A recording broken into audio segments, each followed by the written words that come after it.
I knew Lance for well over 40 years. I mean, he was probably 3 years old when I met him for the first time. As you said, his father, Derek, one of the founding members.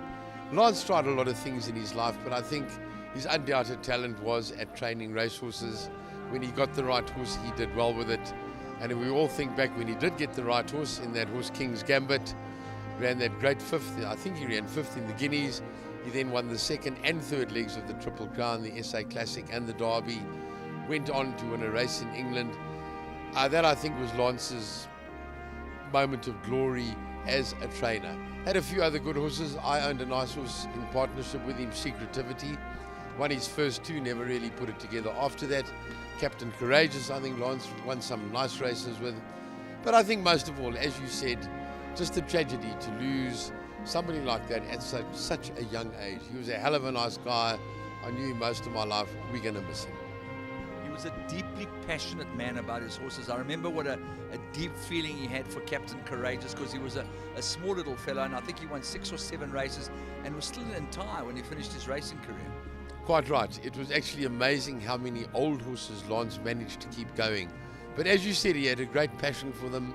If you spent an afternoon or morning on the farm with him, amazing to watch.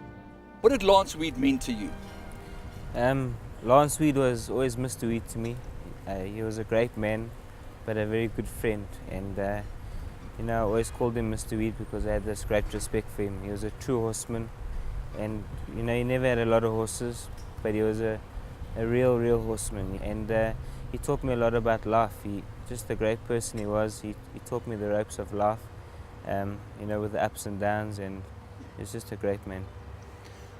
The fascinating part of it is that you related a story of your first ride for him, which resulted in you gaining this desire to ride for him. Yes, it was probably in 2005. I rode a horse for him, Damascus Light, at the old Bloemfontein, and I got left probably about 10-12 lengths. We were tailed off last, and coming to the straight, I had a mountain to climb and managed to get up in the dying strides of the race. And in the post interview, I said, Mr. Wiid must have been pulling his hair out, of what happened in the race. And I spoke to him later that evening, and I didn't really know him at that stage. And he said, "Geez, what a great ride," and this and that. And he was carrying on. If I carry on riding like that, I'll go to the top. I had a cool head, and knowing trainers and the game, everyone would have said, how could you get left 10 lengths? And he just came out with this positive energy, and I knew from there, we were going to have a great relationship together. I think that he had a remarkable ability to do very well with older horses that he was patching up. He seemed to rekindle the ability, because they say that horses may lose their form, but they never lose their ability or their will to win. He got it out of them. 100%. Mr. Wiid was great with old horses. He had a horse, Sultan's Honor, that ran in his dad's colours, the late Derek Wiid. He won as a 10-year-old, and all his horses raced till they were very, in racing terms, very old. They used to race till 7-8 years old. They were very sound horses. I think he just let them mature early in their careers, and he never pushed them as young horses. And I think that was his benefit. He was a very laid-back man, and never pressured his horses. When they were ready to run, they ran. And that's why they had these long-lived careers. He did an amazingly great job with a small bunch of horses he had. And it was just great to be associated with him. He was a true horseman. If we touch on the great one, it's very, very hard, as we all know, to win the Triple Crown. We're in the middle of the Triple Crown in America. We know that there are 2 colts that have managed to win the Triple Crown and 2 fillies that have won the Triple Tiara. But this horse, King's Gambit, was a very special horse. I remember his mother particularly well, who Tony Millard and Jeff Woodruff used to train. But he was a mensch, this King's Gambit. You must have had so much fun and so much pleasure out of working for him. Really did. These group races, there's a lot of pressure around. And Mr. Wiid was always cool, calm and collected. And he brushed that off onto me. It was never pressure with us. We just always had a lot of fun, and to win the classic and the derby was truly amazing. It was his first Group 1 and my first Group 1 as a young jockey, and we knew the horse we had, and we just had to bring out his ability. Unfortunately, who could say that we could have won the Triple Crown? We were a bit rushed for time with him. He had a 1200 maiden win, King's Gambit, first time out with Devon Habib rode him that day, and we couldn't find a race for him for a good 6, 7, 8 weeks, and eventually we found a work riders race at Turfentine, and Jackson was our work rider and used to do very well in the work riders races, and he came out of that race on top. He won a very good race. Captain Hercules and King's Gambit's got him under pressure. King's Gambit in the yellow colours moved in on the far side to take over now, and King's Gambit for the late JP Herald going to win going away. And his third run was in the Guineas. Still a very green horse first time around the turn, and he managed to run 5th, which was very good. We didn't beat him up. He came out of the race well, and the great trainer Mr. Wiid was, he said, we're not going to win the classic if we don't get another run into him, and so all credit must go to him. We managed to find a graduation plate, which unfortunately got beaten, but he wasn't at his best that day. It was more of a prep run to bring him on and to give him the experience, and that's the type of trainer he was. He was just a great trainer, and he prepped his horses well, and it was just magnificent to win the 2 Group 1s for him. It's Eddington, King's Gambit, Lions Blood and Bungie, Kilcoy Castle after that. Smart Bankers on the far side, King's Gambit on the stand side. Eddington's after that, Lions Blood's further back in, Bungie's further back in the field. They're in the closing stages right now, and in the last bit it's King's Gambit. A huge win, a huge run. King's Gambit's won the SA Classic from Lions Blood, close for third. Eddington after those, Rudra. He won the Classic in such facile manner. He really left the field behind him, and after that the offers started flying in, and Mr. Wiid, he just sat back and enjoyed every minute of it. We knew the horse we had. Unfortunately, he did have knee chips, but Mr. Wiid was always at the bottom of it, and we look forward to the Derby day. Obviously there was a lot of rain, and with the knee chips we started to get a bit concerned, but it was just a magnificent win again. Classic Oasis, King's Gambit, a long way back to Rudra. Classic Oasis, but King's Gambit is overhauling the leader with each and every stride, and King's Gambit now gets to grips with Classic Oasis inside the distance, and it's King's Gambit that's racing away to land a Grade 1 double. King's Gambit by 2 from Classic Oasis, Rudra clear third. Some of the other horses that you remember, some of the old hard knockers that used to bring home the bacon regularly? Yeah, Captain Courageous is one of our best. I think he won about 7 or 8 races. I must have won 5 on him. Another horse that Mr. Wiid did magnificently well with, and put him in all the right races, and he had a great career. Spanish Succession, till this day, is my favourite horse. He'd only run for myself or Jackson. He won a work riders race with Jackson, and was battling to win a maiden plate, and we ended up winning 8 or 9 races with him, which I think I won 7 or 8 on.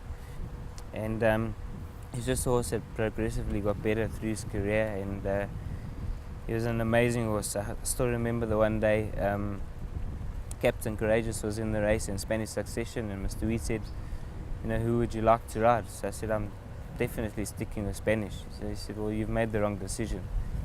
As they come inside the final 300 metres now, Captain Courageous, Spanish Succession on the outside, Roll On Casey's back towards the inside, Secretson trying to get into the fray, but it's Spanish Succession, Captain Courageous, Roll On Casey coming down the inside. It's a 3-horse war, they get to the line, Spanish Succession won it. Anyway, the outcome was Spanish got up on the line to beat Captain Courageous, ridden by Raymond Danielson. And Raymond couldn't jump off his horse quick enough to run to the boardroom to object against me. And it's just a story I could never forget about Mr. Wiid. Anyway, Raymond and I were fighting in the boardroom, and Mr. Wiid sat back, and as cool and relaxed as he was, he said, I couldn't separate these two horses in work, so I'm very happy with the result. And it's just the great man he was.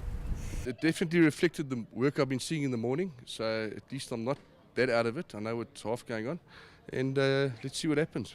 He was a guy that loved his music. I know that he was mad about Afrikaans type music.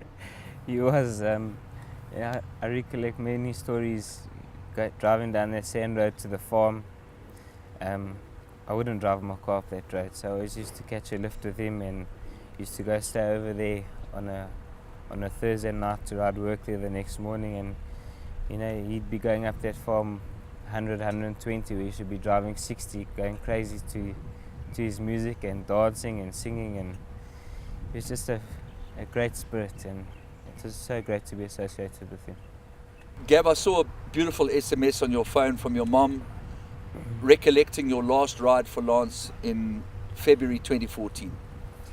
Yes, Mr. Bon, he was a great man, and every word I said on the interview I meant. Every winner for him was like riding a group winner. I must have had over 50 winners for him in my career, and everyone was a special one. Tuscan Dream, she was a battling filly, and we managed to win a race with her. And it was just fantastic that I could ride his last winner for him. Shortly after that he turned up training, and it's a win I'll never forget. And there are always inevitably people left behind that have to live with the memory of a man that was very quiet and self-effacing. Yes, quiet most times. But he's going to be sorely missed by all, and the people closest to him, my heart goes out to them, to his wife Kerry and to his little son Declan. He's a fantastic little boy. He's riding now, and he loves the horses and the dogs like as his father did. So my heart really goes out to them and to the whole Wiid family. And anybody who knew Lance, I'm sure he left a print on their heart. Lance embarked on a different career before he decided that it was really what he wanted to do. Yeah, I think Lance had a couple of jobs in his life. I think he even had a stint as a bookmaker at one stage. But I think with the late Derek Wiid's blessing and backing, that launched him into a training career. And to be fair, I think Lance he proved himself to be a great horseman during that period that he did train horses. Lance, as we know, gave up the training recently because he had no real supporters. The late Derek again was one that refreshed his stable, and Lance proved that he had the ability of training winners because he did achieve a lot of success with the horses he had at that time. I remember him getting one-time winners from other stables and him winning 6 and 7 races with those horses subsequent to getting them. So he had the attributes of a proper trainer. I found a race that will never ever cease to intrigue me, which would have encapsulated Lance in a way. It's a horse called Captain Courageous, who was a smallish, dark bay son of Captain Al. He was still an entire when he finished racing, and he beat this big brute of a horse from the Mike de Kock yard called Mr. Brock, gave him weight, and that in a way epitomised Lance when it came to the classic and the derby with King's Gambit. Yeah, listen, I mean, when he had the horses he could achieve. I never forget the Captain Courageous career because he was part owned by the chairman of the UK Tote, which a lot of people don't know. In fact, he had a couple of horses that, in partnership, but that was the best one. And I remember the late Derek coming to the office and saying, I think we'll have a couple of winners on Saturday. And Captain Courageous was their so-called first big name horse. And sure enough, the horses would arrive. And then getting on to King's Gambit, again, I never forget that because by this time Derek had passed on, but I still kept in contact with Lance. And he said he's got this bomb of a horse that's arrived at his stable. It ran the first time during the week before the JMB met, because I know we had our Australian guests out here, so we all backed the horse. It arrived at 18-1 on the tote. And then I think, if my memory serves me correctly, I think they took it to a groom's race day at Turffontein, where the Jackson Fanny rode the horse to again over a sprint and won well. Beat an odds-on favourite that day. Yeah. And then Then he ran on a 1400, I think, and he got beat on the line at odds on. And Lance said, no, he's going to enter this horse into the Guineas. I thought, yeah, Lance, maybe you're shooting above your weight here. Anyway, the horse ran fifth, beaten about a length and a half in the Guineas. And Lance said to me afterwards, he said, sure, I never realized how fit I'd have to get these horses to win a Group 1. But he said, this horse is going to win the Derby. And here again, I said, well, Lance, sure, you're getting ahead of yourself. You haven't won, you're not even in the Classic yet. But we backed it again in the Classic, and it arrived at 18-1 again. And as we all know, it absolutely pulverized the Derby field. So a fantastic horse, and a pity that it was for Lance, that it was sold internationally. And I guess there was never the same horse again, although he performed with reasonable success in the UK. I think he had a Group 2 win, if I remember. Yes, he did. Yeah. So yeah, he proved that if he got the stock, he could produce them for the days in the end. This is a huge run for the Herald family. Well done to Lance Wiid to win at this level. That's fantastic stuff. His late father will be very proud of him. And Gavin Larena, there we go. Some great emotion there from Gavin Larena, and a super win in the end. But I think in a nutshell, he left a very big mark on people's hearts who had to know him, because he was a real character. I mean, he loved his Captain Morgans, and he could tell some fantastic stories. He loved his music, but more than anything else, he loved animals. No, absolutely. And I think, Lance would have been his own worst critic when it came to him not marketing himself. But as a horseman, and you go down to when we used to go down to the farm, because we had a couple of international horses with him, and unfortunately, the two that we had with him weren't particularly good. But he gave us the news early. He said, listen guys, I'm not going to sit here and bullshit you. I don't think this horse can get out of its own way. I think, move on, cut your losses and move on. So he had that honesty, but you're right about the animals, because you go down there, there'll be about 15 dogs running around, a couple of blue cranes and the horses, and he said, talk to them. Yeah, you could feel he was in touch with the horses. The reality is that he leaves a little boy, and he leaves his wife, and, very, very tragic and sad occurrence for such a young man. Absolutely tragic, I think, and as I said, I think Lance probably may have made a comeback at some stage in the training ranks, because I think that's where he belonged. He had ideas of going into some kind of a bloodstock agency kind of a business, but I really believe that his forte was training horses. And it's tragic, because I think the industry has lost a horseman, but again to his wife and young son Declan, it must be a massive blow for them in their lives.